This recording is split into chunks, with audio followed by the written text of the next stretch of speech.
I'm Lucien Engelen. I'm the director of the Reshape Center, which is an innovation center at Radboud University Medical Center in Nijmegen. Second to that, I'm also faculty at Singularity University, Silicon Valley, and also in the Netherlands, which is a think tank thinking about what the use of technology in the next 5, 10, or 25 years from now is. And thirdly, I'm also helping and advising organizations, specifically in healthcare, how to transform into what we like to call the future. So, Lucien, healthcare really is the broad topic that you spend a lot of time in. If you would have to characterize where we are in the world of healthcare in terms of innovation, are we still early games in digital? Are we starting to get more maturity? Do we still have a long way to go? What's your opinion on where we are? I think there's a twofold answer to that.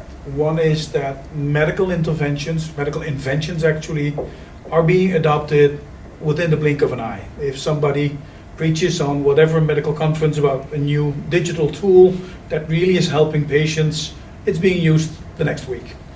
However, if it is in terms of changing our own processes as professionals, or the model, or the logistics, or the way we approach patients or citizens actually, that's taking really a much longer time into it.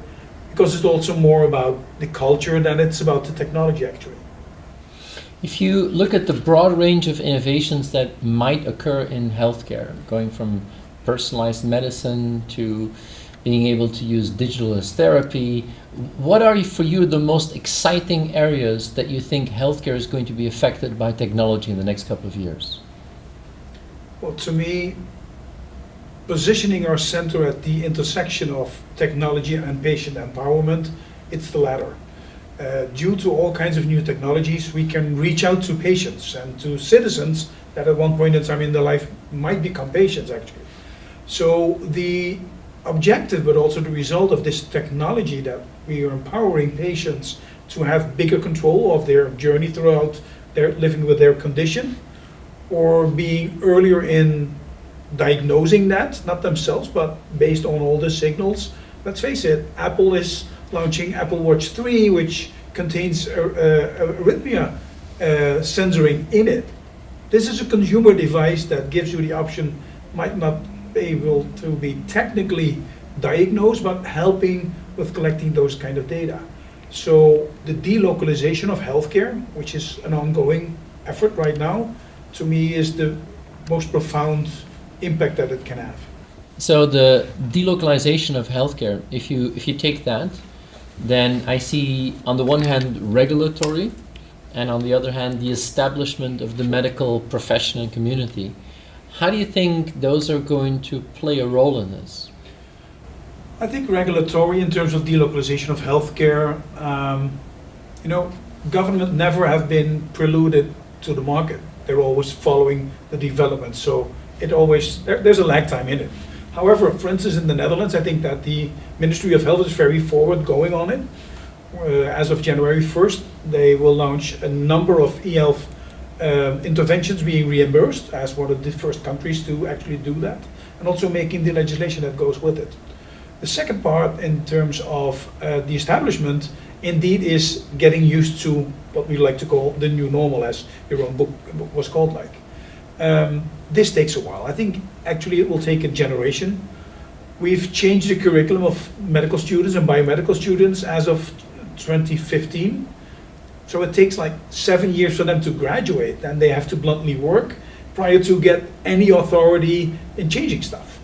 So that's one. Secondly, we also have to educate and train new leaders, which we've done with our Health Innovation School, which is a co-creation of the Ministry of Health and our Reshape Center, to train those that will be in charge in the next, let's say, 10 years from now.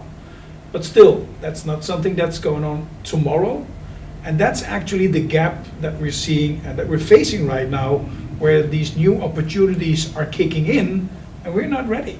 Although we've been in this sphere for the last 7 years, although I think we're now at the migration into the next phase, and that's also why I like to call it the end of the beginning, because that's where we are right now, and that also will be the title of my new book, emphasizing on specific these kind of developments.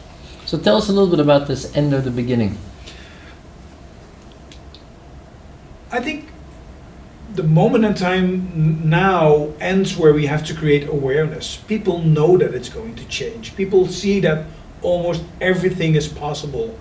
And I actually answer to a lot of people asking me what their son or daughter should go to study, not to become a doctor or whatever, but let's try ethics, because I think that ethics is one of the biggest hurdles in the next, let's say, 10 or 15 years from now. So not having emphasized and creating awareness, we're now diving into the situation where we have to answer the how-to questions, which is a completely different animal. It's a completely different tone, it's a completely different voice, it's different people to bring in. And I think that not only academical medical centers, but also corporates really should collaborate on that, because we cannot do this without corporates, might it be technology companies, medical companies, healthcare insurance companies. You need the whole system in the room to also take on that next challenge.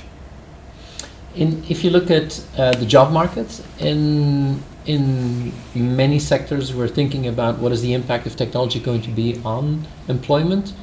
What is your idea? Are we going to need more people in healthcare in the future or less?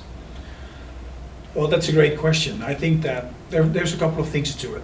For one, I often meet colleagues that say, but I don't have a problem, you know. I'm doing my work, I'm doing my job, and that's fine. And I would typically ask the question, how many patients did you have in your outpatient clinic this morning? And they would say something like, let's say 6. And then I asked them, what if that would be 12 with 25 colleagues less? And they said, that's a no-go area. So that's the end of 2021. Because the doubling in healthcare demand at one end, within the same budget, or I actually think that it will be a declining budget, is not bringing you the solution. So you have to come up with smart things, and for a couple of those things, again, a couple of those, technology can be the answer. Not for all of them, but also to make sure that you still have joy in your work and not suffering from whatever burnout every 4 or 5 years. You really should start to work in all those routines that you run over and over again.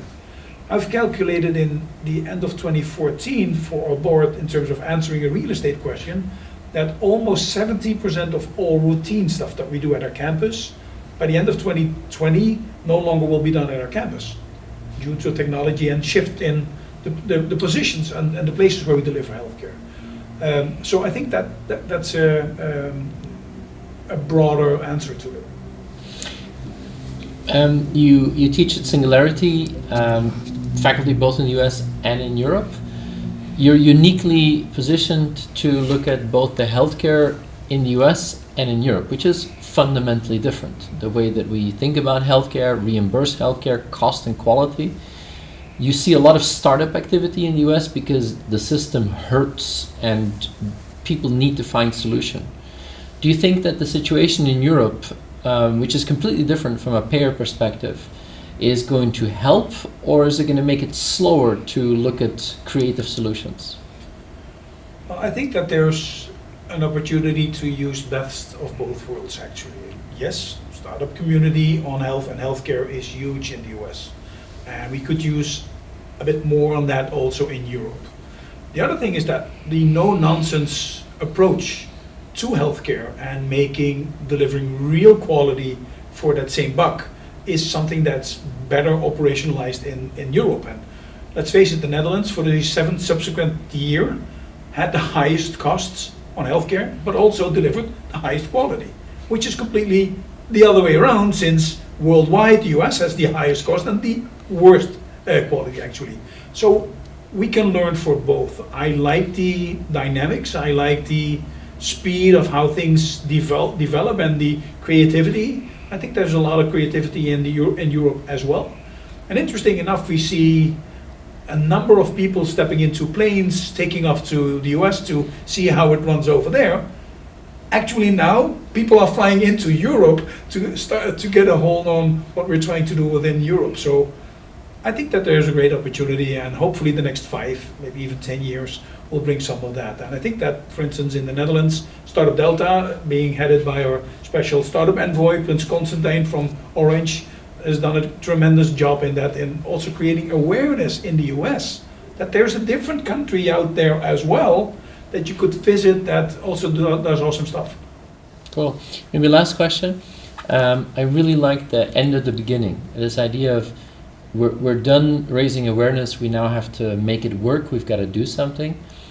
What is the approach that you've seen, or the maybe lessons that you think would be really helpful for corporates if they start to think about the end of the beginning and the beginning of really implementing?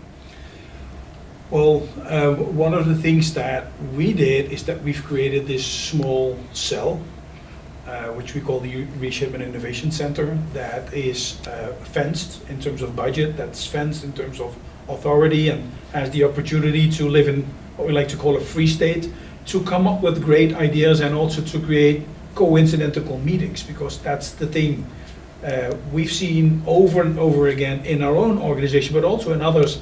There's tons of talent that we don't know of, and we bring in consultants and people from other countries while it's staring us in the face. For instance, the impact of nurses in innovation processes. Up until now, it was always the doctor and the CEO and the people about money at the table when we started to talk about innovation. And the real pragmatic solutions and the real solutions that stick come from nurses. And that's why we also named 2018 the year of nursepreneurship, where we really want to emphasize on that. So my suggestion in healthcare organizations would be start utilizing also the power of nurses. They outnumber you as physicians, they're outsmarting you in terms of pragmatic solutions, and they're the ones with the most contact moments with patients, family, and informal care.